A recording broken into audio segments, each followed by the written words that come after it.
Hello, good afternoon. My name is Naslay of Global Ace agency here in Malaysia. I receive verify data from Brightstar under Reg. Am I right? Yes, ma'am. Okay, before we proceed in our recording interview, I would like to ask you, can you speak English or can you understand English? Yes, ma'am. Okay, are you 100% willing to come here in Malaysia without any hesitation? Yes, ma'am. Okay, can you help me introduce yourself, please?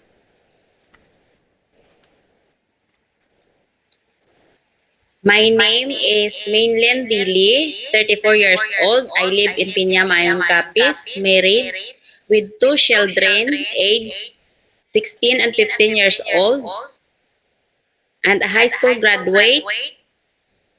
And I work experience in the Philippines as a domestic helper for 2 years to a couple with two children, 10 and 3 years old, and do all the household chores like a cleaning, washing, ironing clothes, cooking, but my main duty is to take of the children. Okay. Okay. So before we proceed, can I know your birthday? When is your birthday? My birthday is February 25, 1989, ma'am. 1989. What about your height and your weight? My height is 5 flat and weight is 52. 52. What is your religion? Catholic, ma'am. Roman Catholic. So you mentioned that you have, is your family allow you to work here in Malaysia? Yes, ma'am. Because this is your first time working abroad, right? Yes, ma'am. So who will going to take care of your children once you will come here to work in Malaysia? My in-laws, ma'am. Your in-laws. What is your husband occupation and how old is he? My husband is 36 years old and occupation is a driver. Driver. So do you have sibling? Yes, ma'am. Okay, how many brother and how many sister do you have? I have my three sister and two brother, Okay, and what is four your rank? brother, Okay, and what is your rank in your family? four. You are the fourth. So you just mentioned that you have a working experience in the Philippines for 2 years, way back 2019 and 2021, is it?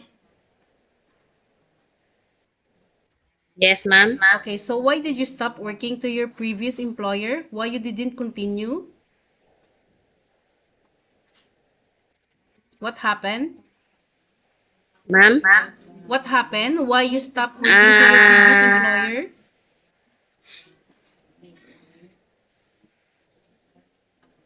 yes, ma'am.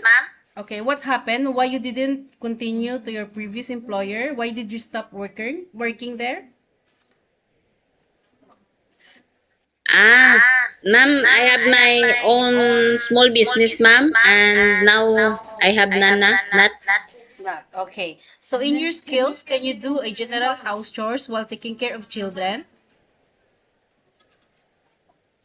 Yes, ma'am. Because being a housemaid, you need to be a multitasking here, ate, okay? There is no such a thing that if you will Yes. going to take care of the children, you will going to focus only to the children. You need also to do the general house chores, okay? Yes, ma'am. Okay, can you take care infant? Can you take care babies? Yes, ma'am. Can you cook? Yes, ma'am. Okay, can you take care elderly people? Old Yes, people? ma'am. What about caregiving for bedridden patient and disabled person?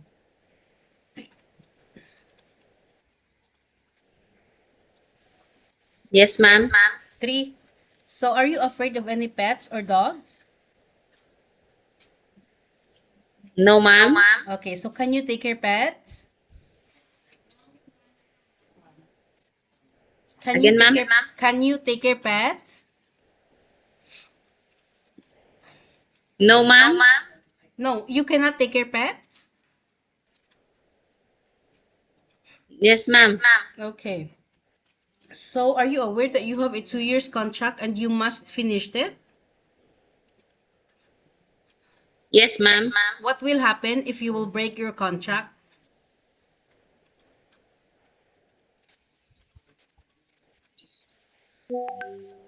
Uh, may I fee to my employer? Yes, you will going to pay, okay? So you need to finish your contract for 2 years, okay?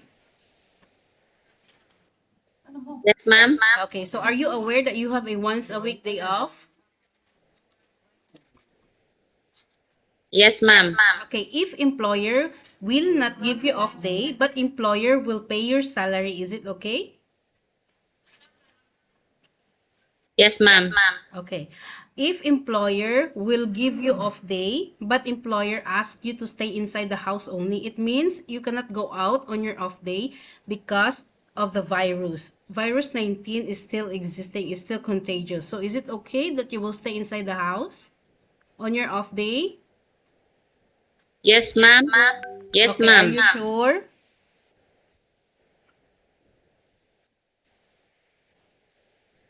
Yes, ma'am. Okay. So, how do you use your mobile handphone? Can you use it for 24 hours or rather than can you use it while you are on duties? Yes, ma'am. You can use it while you are working? Can you use your phone while you are working? No, ma'am. After finish my work. Exactly. So, you can use only your mobile handphone at night after your working hours, okay? Yes, ma'am. Okay, Yes, so ma'am. I give you a situation, just example only, okay? If employer will Yes. take your mobile handphone and then employer will going to pass your mobile handphone only at night for 3 hours to call your family back in the Philippines. After that, you will pass it to the employer. Is it okay or do you agree?